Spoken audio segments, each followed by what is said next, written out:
জাতীয় সংবাদ। সব রাজনৈতিক দল একমত নয় নির্বাচন আয়োজনের সময়সূচি নিয়ে।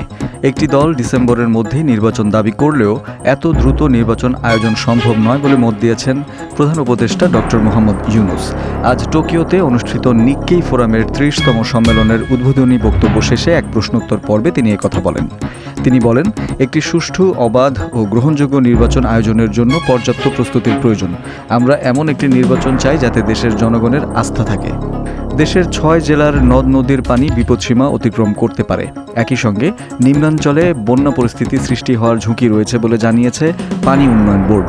আগামী ২ দিন চট্টগ্রাম বিভাগের গোমতী, মুহুরী ও ফেনী ইত্যাদি নদীর পানি সমতল বৃদ্ধি পেতে পারে এবং এই সময়ে মুহুরী নদীর পানি সমতল বিপদসীমা অতিক্রম করতে পারে।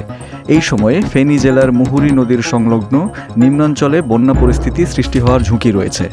এছাড়া সিলেট ও ময়মনসিংহ বিভাগের সারিগোরাইন, জাদুকাটা, মনু, ধলাই, খোয়াই ও সোমেশ্বরী নদীসমূহের পানি সমতলে আগামী ৩ দিন বৃদ্ধি পেয়ে বিপদসীমা অতিক্রম করতে পারে। এই সময়ে সিলেট, সুনামগঞ্জ, মৌলভীবাজার, হবিগঞ্জ ও নেত্রকোনা জেলায় উক্ত নদীসমূহের সংলগ্ন নিম্নাঞ্চলে বন্যা পরিস্থিতি সৃষ্টি হওয়ার ঝুঁকি রয়েছে। জাপানে জনসংখ্যা হ্রাস ও শ্রমিক সংকট মোকাবিলায় আগামী ৫ বছরে বাংলাদেশ থেকে ১,২০,০০০ প্রশিক্ষিত কর্মী নিয়োগের পরিকল্পনা নিয়েছে দেশটির সরকার ও শিল্প উদ্যোক্তারা। এই লক্ষ্যে বাংলাদেশ ও জাপানের মধ্যে ২টি সমঝোতা স্মারক স্বাক্ষরিত হয়েছে।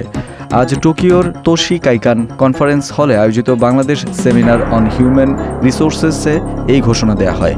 সেমিনারে বাংলাদেশের অন্তর্বর্তীকালীন সরকারের প্রধান উপদেষ্টা অধ্যাপক ডক্টর মোহাম্মদ ইউনূস, জাপানি সরকারের উচ্চপদস্থ কর্মকর্তা সহ বিভিন্ন ব্যবসায়িক ফেডারেশনের প্রতিনিধিরা উপস্থিত ছিলেন।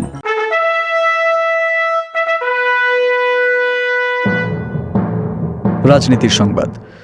সরকারকে উদ্দেশ্য করে বিএনপি নেতা ইশরাক হোসেন বলেছেন, আপনাদের শেষ সুযোগ দেয়া হচ্ছে, আপনারা নিজেদের সংশোধন করেন।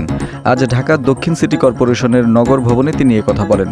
এ সময় প্রশ্ন রেখে ইশরাক বলেন, সরকার একজন মেয়রকে শপথ পড়াতে যেভাবে ব্যর্থ হয়েছে, ৩০০ এমপিকে কিভাবে শপথ পড়াবেন তারা। এর আগে হাইকোর্টের আপিল বেঞ্চ ইশরাক হোসেনকে ঢাকা দক্ষিণ সিটি কর্পোরেশনের মেয়র হিসেবে শপথ গ্রহণ করানো হবে কিনা সে বিষয়ে চূড়ান্ত নির্বাচন কমিশন সিদ্ধান্ত নেবে বলে আদেশ দেন। আন্তর্জাতিক সংবাদ।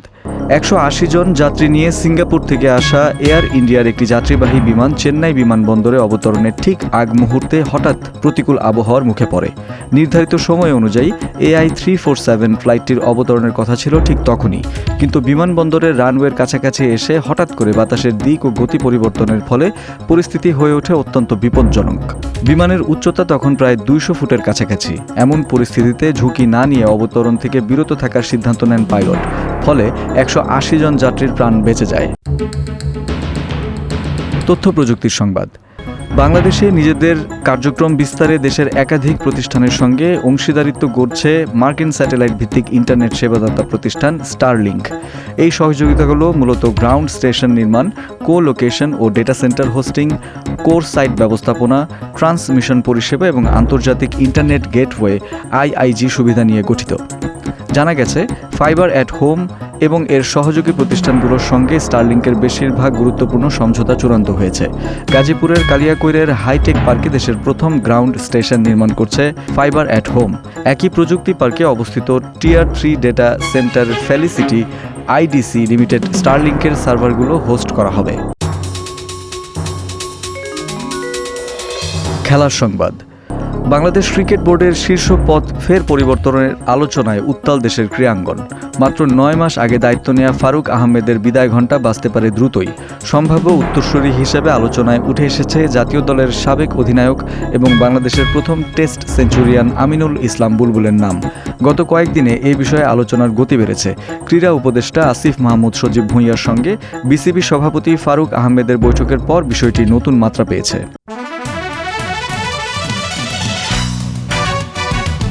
সংস্কৃতি বিনোদন। ঝিনাইদহে ম্যাগাজিন অনুষ্ঠান ইত্যাদির একটি পর্বের দৃশ্য ধারণের কাজ শুরুর পর বাদ সাধে বৃষ্টি। কয়েক ঘন্টার ঝড় বৃষ্টিতে লণ্ডভণ্ড হয়ে যায় সেট। প্রতিকূলতা জয় করে দৃশ্য ধারণ করা ইত্যাদির সেই পর্বটি প্রচার হতে চলেছে আগামীকাল শুক্রবার রাতে। ঝিনাইদহের মহেশপুর উপজেলার দত্তনগরের একটি কৃষি খামার এবার শুটিংয়ের জন্য বেছে নেওয়া হয়। সেখানে ফসলের মাঠের মাঝখানে একটি বিশাল বটবৃক্ষ ঘিরে নির্মাণ করা হয় ইত্যাদির মঞ্চ। ইত্যাদির পরিচালক ও উপস্থাপক হানিফ সংকেত জানিয়েছেন, অনুষ্ঠানটি ঘিরে পুরো ঝিনাইদহে উৎসবমুখর পরিবেশ তৈরি হয়। অনুষ্ঠানটির প্রযোজনা প্রতিষ্ঠান ফাগুন অডিও ভিশন জানিয়েছে, শুক্রবার বাংলাদেশ টেলিভিশন বিটিভির রাত 8টার বাংলা সংবাদের পর ইত্যাদি প্রচার করা হবে। দর্শক, এই ছিল আজকের নিউজ বাংলাদেশ সংবাদ দিনের শেষ আয়োজন। দেশ বিদেশের প্রতিদিনের সবশেষ সংবাদ জানতে চোখ রাখুন www.newsbangladesh.com এ। লাইক শেয়ার দিয়ে সঙ্গে থাকুন নিউজ বাংলাদেশের ফেসবুক পেজ ও ইউটিউব চ্যানেলে। ভালো থাকুন, সুস্থ থাকুন। আল্লাহ হাফেজ।